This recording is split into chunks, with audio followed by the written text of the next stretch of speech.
चिंता तो मन में रहती है कि इतना दूर रोड होती तो बच्चों को पैदल क्यों भेजते हैं, गाड़ी लगा देते थे। कुछ काम ही नहीं है सर यहाँ, और क्या काम है? खेती बाड़ी जो थोड़ा बहुत निकलता है उसी में आप अपना गुजारा करते हैं, बाकी तो कुछ होता नहीं है हमारे यहाँ। बहुत आती है सर, कभी कभी तो खिलाने के लिए नहीं मिलता है इन जानवरों को। क्या है यहाँ, ना रोड है ना हॉस्पिटल है, हम वैसे ही मर रहे हैं। हम लोग बीमार होते हैं तो दूर जाना होता है, वहाँ जाने तक तो आदमी के दम ही उखड़ जाते हैं। हमारा देश आज़ादी का अमृत काल मना रहा है। आए दिन नए नए कीर्तिमान गढ़े जा रहे हैं, लेकिन इसी देश के पहाड़ी क्षेत्रों में कुछ इलाके ऐसे भी हैं जहां के लोग आज भी सड़क, शिक्षा, स्वास्थ्य जैसी मूलभूत सुविधाओं से वंचित हैं। कुमाऊं और गढ़वाल की सीमा पर बसा बागेश्वर जिले का सीमांत गांव दाबू ऐसे ही गांव में शुमार है। प्राकृतिक सौंदर्य से परिपूर्ण दाबू गांव के लोगों का जीवन काफ़ी दुष्कर है। गांव तक पहुंचने के लिए करीब 6 किलोमीटर की दूरी पैदल तय करनी पड़ती है। रोजाना का सामान लेने के लिए भी लोगों को 5 किलोमीटर पैदल जाना पड़ता है। करीब 70 परिवारों के गांव में रहने वाले सभी लोग अनुसूचित जाति के हैं। गांव में जूनियर हाई स्कूल तो है, लेकिन आगे की शिक्षा हासिल करने के लिए बच्चों को 10 किलोमीटर दूर अमसारी जाना पड़ता है।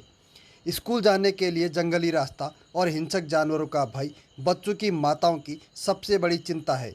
कैमरे पर बात करते हुए उनका यह दर्द आंसू बनकर फूट पड़ता है। ना रोड है, ना बच्चों की पढ़ाई की वो है, कितनी दूर पैदल जानी पड़ती है। यार सुबह 5 बजे के उठ के रोटी बनानी है, उनको पैक करनी है, कितना दूर भेजना है उनको। सुबह बारिश हो चाहे हवा हो, कुछ भी हो, उनको जाना ही होता है। तो बच्चे बहुत परेशान होते हैं। फिर आने तक हमको चिंता होती है कि बाघ भी इसकी डर रहती है यहाँ, तो चिंता तो मन में रहती है कि इतना दूर रोड होती तो बच्चों को पैदल क्यों भेजते हैं, गाड़ी लगा देते थे, तब कैसे भेजते हैं इनको। गांव में खेतीबाड़ी करने वाले लोगों के लिए जंगली जानवर भी बड़ी समस्या हैं। जंगली सूअर और बंदर फसल को नष्ट कर देते हैं। कुछ लोग रोजगार के लिए खच्चर पाले हुए हैं, लेकिन उनके लिए भी काम बेहद सीमित है।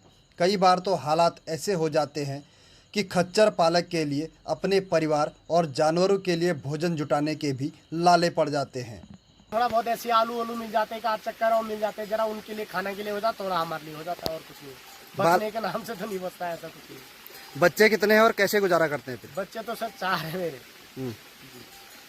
वैसे ही मतलब थोड़ा बहुत कभी मकान बन जाता है तो थोड़ा रहता, तब बजरी अजी ढोल के तरह अपना पेट का गुजारा कर लेते, बाकी तो कुछ होता नहीं है। महीने का तो सर वैसे अगर कंटिन्यूस अगर काम करें तो लगभग हम एक चक्कर अगर हम पहिया मारते तो 600 लगभग दिन का बन जाता है हमारा। तो उसमें से 200-250 तो खच्चर खा लेते हैं, वही थोड़ा बहुत बचता है हमारे, फिर उसमें से अपना गुजारा कर लेते हैं। बहुत आती है सर, कभी कभी तो खिलाने के लिए नहीं मिलता है इन जानवरों को, घास वास काट के तब जाके पेट भरना पड़ता है इनका। क्या करना, इसके दिनों में तो बहुत ज़्यादा परेशानी होती है। कीचड़ हो जाता है सारे रास्ते में, चलने में तो बहुत दिक्कत होती है, परेशान हो जाता है। जानवर भी नहीं चल पाती है, फिर आगे जब जानवर ही नहीं चल पाएगी तो हम और हमारे पास कोई रोजगार भी नहीं है। दाबू गांव में स्वास्थ्य की सुविधा भी नहीं है। बीमार होने पर लोगों को डोली की मदद से सड़क तक लाना पड़ता है, फिर गाड़ी की मदद से इलाज के लिए सामुदायिक स्वास्थ्य केंद्र गरुड़ पहुंचाना पड़ता है। गांव में रोजगार के साधन नहीं है। 2 जून की रोटी का जुगाड़ करने के लिए खेतीबाड़ी के अलावा मजदूरी ही एकमात्र सहारा है। मजदूरी भी रोजाना नहीं मिलती, जिसके कारण कई बार मजदूरों को 2 जून की रोटी जुटाना भी मुश्किल पड़ जाता है। गांव में वैसी स्थिति तो बहुत खतरनाक है यहाँ की। जैसा बाई चांस कोई अगर बीमार हो जाता तो कंधे में ले जाना पड़ता है, यहाँ से पहिया ले जाओ, फिर वहाँ से यहाँ, फिर वापस ही में, फिर यहाँ से वहाँ लाओ, बहुत दिक्कतें हैं। कभी हमको काम मिलता है, कभी काम मिलता है तो दूर जाना होता है, तो वहाँ से भी टाइम से घर नहीं पहुँच पाते हैं। कहीं ऐसे छूट जाता है, कोई पैसे नहीं देता है गरीब आदमी को, कोई देता है तो बिल्कुल रुला के देते हैं। हम बड़ी मुश्किल से अपने परिवार को पालते हैं।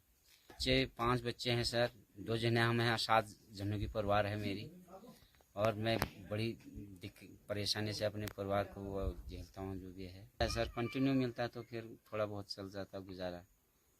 नमक रोटी खाते हैं। तो गांव की क्या क्या समस्या है? और गांव में भी यही है परेशानी। देखो तुम, कुछ क्या है यहाँ, ना रोड है ना हॉस्पिटल है, हम वैसे ही मर रहे हैं। हम लोग बीमार होते हैं तो दूर जाना होता है, वहाँ जाने तक तो आदमी के दम ही उखड़ जाते हैं।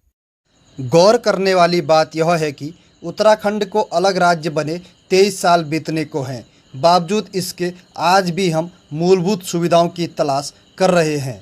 जब तक पहाड़ी राज्य की कल्पना पर बने प्रदेश के गांव सुविधा संपन्न नहीं होंगे, तब तक अलग राज्य बनाने के मकसद की पूर्ति होना संभव नहीं दिखाई देता।